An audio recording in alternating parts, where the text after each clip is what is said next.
Assalamualaikum warahmatullahi wabarakatuh. Perkenalkan, saya Arini Maya Pauni dengan NIM C238322070023. Nah, pada video kali ini saya akan memaparkan mengenai proses penyusunan instrumen tes dan juga analisisnya. Nah, sebelumnya video ini dibuat untuk memenuhi tugas mata kuliah evaluasi pendidikan.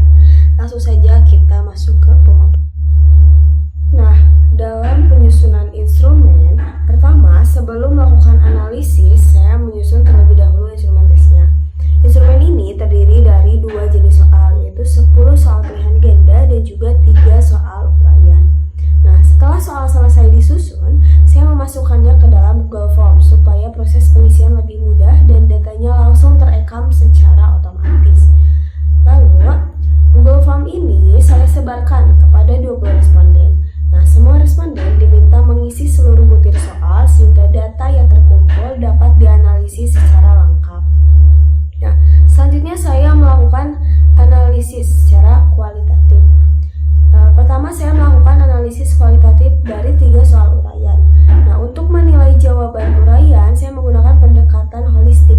Pendekatan holistik artinya saya menilai kualitas jawaban secara keseluruhan, bukan bagian per bagian. Ada 4 aspek yang saya perhatikan, yaitu kelengkapan isi, ketepatan konsep, kelogisan alur, dan juga kejelasan penyampaian. Selanjutnya, analisis kualitatif pada soal pilihan ganda. Nah, saya melanjutkan ke analisis kualitatif untuk 10 soal pilihan ganda. Analisis kualitatif dilakukan untuk memastikan bahwa butir soal secara isi dan konstruksi sudah tepat. Nah, adapun aspek-aspek yang diperiksa ada 4. Di antaranya adalah ketepatan materi, jadi apakah soal sudah sesuai dengan kompetensi konsep dasar basis data. Kemudian, apakah opsi jawabannya relevan dan tidak keluar dari topik. Selanjutnya adalah kejelasan konstruksi. Apakah kalimat soal jelas, fokus, tidak ambigu, lalu apakah opsi jawaban homogen dan hanya satu yang benar. Lalu, kaidah bahasa. Jadi soal harus menggunakan bahasa yang baku, efektif, tidak salah ejaan, dan juga komunikatif.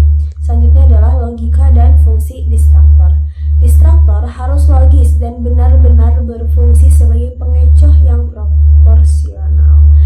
Nah, dari tabel yang ada, terlihat bahwa sebagian besar butir soal sudah memenuhi aspek-aspek tersebut, meskipun tetap ada beberapa poin yang memerlukan penyempurnaan dalam penyusunan opsi atau redaksi kalimatnya.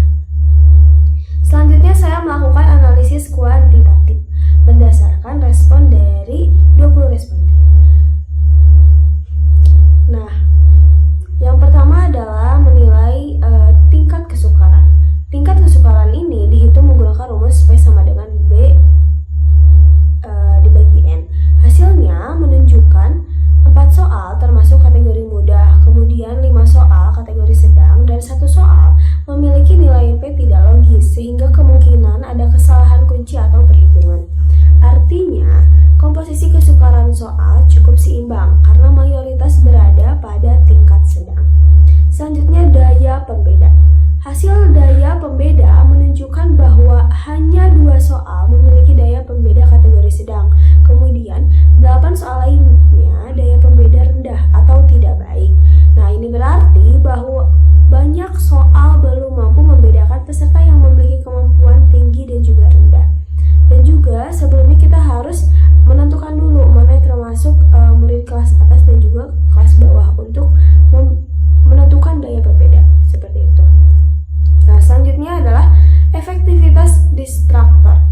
Nah, pada tabel efektivitas distraktor terlihat apakah opsi A sampai D dipilih minimal 5% responden. Nah, hasilnya sebagian besar soal memiliki distraktor yang efektif sebagian, 2 soal distraktor yang tidak efektif, kemudian 1 soal hanya memiliki 1 distraktor efektif, 1 soal memiliki distraktor sepenuhnya efektif. Nah, ini menunjukkan bahwa beberapa pengecoh masih terlalu lemah atau tidak menarik peserta untuk memilihnya.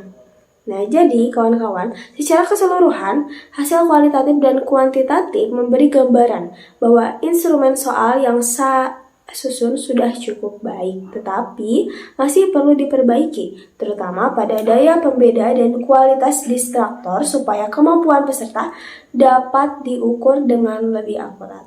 Nah, seperti itu kawan-kawan, sekian yang dapat saya sampaikan, semoga bermanfaat. Assalamualaikum warahmatullahi wabarakatuh. Bye-bye.